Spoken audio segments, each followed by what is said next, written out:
आज के इस क्लास में हम बीए 4 सेमेस्टर हिस्ट्री का कुछ इम्पोर्टेंट क्वेश्चन देखेंगे आंसर के साथ। तो आप सब अपना अपना कॉपी लेकर बैठ जाइए और एक एक क्वेश्चन को आंसर के साथ लिखते जाइए।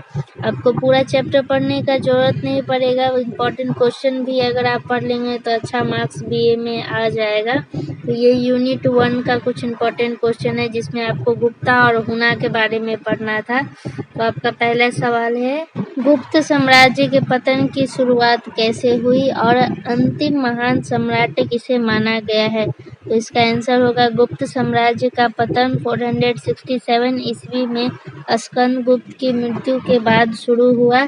स्कंदगुप्त को अंतिम महान सम्राट माना जाता है क्योंकि उसके उत्तराधिकारी बुधगुप्त को छोड़कर साम्राज्य की रक्षा करने में उतने सक्षम या शक्तिशाली नहीं थे।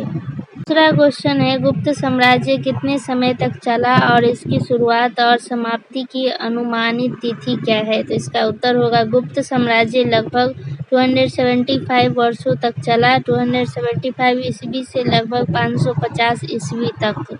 आपका तीसरा सवाल है, गुप्त वंश का अंतिम सम्राट कौन था तथा उसकी अंतिम ज्ञात तिथि कब मानी जाती है? तो इसका आंसर होगा विष्णुगुप्त को गुप्त वंश का अंतिम सम्राट माना जाता है। उनकी अंतिम ज्ञात तिथि 550 ईस्वी है। गुप्त साम्राज्य का अंत भी उनके शासनकाल के साथ ही माना जाता है।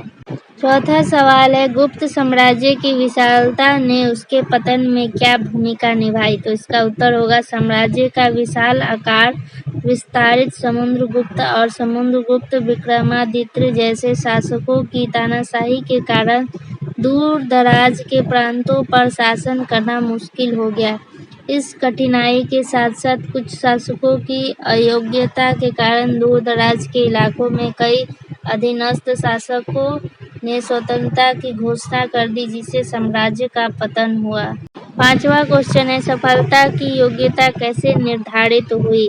और इसी के साथ एक और सवाल है, गुप्त साम्राज्य के पतन में किन स्रोतों का योगदान था? तो इसका आंसर होगा स्कंदगुप्त के बाद अधिकांश उत्तराधिकारी पुरुगुप्त और बुधगुप्त जैसे शासकों में विशाल साम्राज्य की प्रभावी रूप से रक्षा करने के लिए आवश्यक योग्यता और सक्षमता का अभाव था। केंद्रीय शासन शक्ति को बनाए रखने में असमर्थता के कारण छोटे छोटे स्वतंत्र राज्यों का उदय हुआ और अतः साम्राज्य का विघटन हो गया। छठा क्वेश्चन है, गुप्त साम्राज्य की स्थिरता पर उत्तराधिकार के युद्धों के प्रभाव की व्याख्या करें। इसका आंसर होगा गुप्त शासकों के बीच शाही पद के लिए आंतरिक संघर्ष, जिसका उदाहरण चंद्रगुप्त विक्रमादित्य द्वारा अपने भाई रामगुप्त की हत्या है, ने साम्राज्य को काफी कमजोर कर दिया। उत्तराधिकार के इन युद्धों ने शाही महल को षड्यंत्रों के केंद्र में बदल दिया जिससे साम्राज्य का पतन अपरिहार्य हो गया।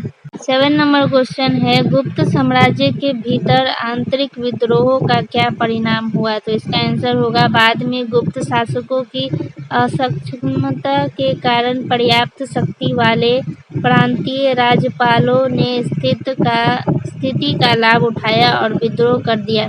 उदाहरणों में पुष्यमित्रों का विद्रोह शामिल है जिसे कुमारगुप्त प्रथम और स्कंदगुप्त जैसे पहले के शासकों ने दबाने के लिए संघर्ष किया। बाद के शासकों द्वारा इन विद्रोहों को दबाने में विफलता के कारण गुप्त साम्राज्य का पतन हुआ और मालवा, वल्लमी और कन्नौज जैसे स्वतंत्र राज्यों की स्थापना हुई। 8वां क्वेश्चन है, हुन आक्रमणों ने गुप्त साम्राज्य के पतन में किस प्रकार योगदान दिया? इसका आंसर होगा बाद की असंतोषजनक सीमांत नीति। गुप्त सम्राटों ने हुन को बार बार आक्रमण की अनुमति दी थी। गुप्त साम्राज्य पर आक्रमण किया जिससे काफी क्षति हुई।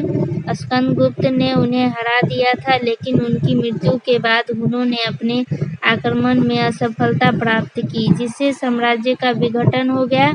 Doctor R.S. त्रिपाठी जैसे इतिहासकार हुनों के आक्रमणों को साम्राज्य के पतन का एक प्रमुख कारण मानते हैं।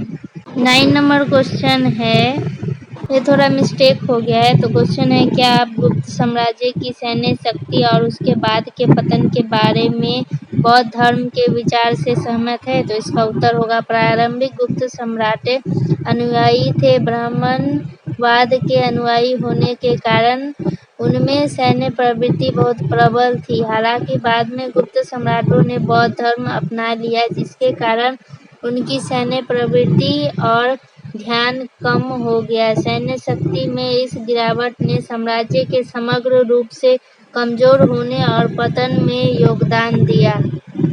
ये है हमारा आज के इस क्लास का आखिरी क्वेश्चन। गुप्त साम्राज्य के पतन में योगदान देने वाली आर्थिक चुनौतियों का वर्णन करें। तो इसका आंसर होगा विशाल गुप्त साम्राज्य की स्थापना कई युद्धों के माध्यम से हुई थी, जिसके लिए अपार धन की आवश्यकता थी। जबकि सक्षम शुरुआती शासकों ने शुरू में आर्थिक कमी से बचने में कामयाबी हासिल की, बाद के गुप्त शासकों को धन की कमी का सामना करना पड़ा और वे दैनिक आवश्यकताओं को पूरा करने में भी असमर्थ हो गए। हुनों के साथ स्कंदगुप्त के निरंतर युद्धों ने शाही खजाना को और भी कम कर दिया, जिससे आर्थिक गिरावट साम्राज्य के पतन का एक महत्वपूर्ण कारण बन गई। तो ये था आपका आज के इस क्लास का आखिरी सवाल। तो वीडियो अच्छा लगा हो तो लाइक, शेयर एंड सब्सक्राइब करें और अपने दोस्तों को ज़रूर शेयर करें। आगे का और क्वेश्चन हम अगले वीडियो में देखेंगे।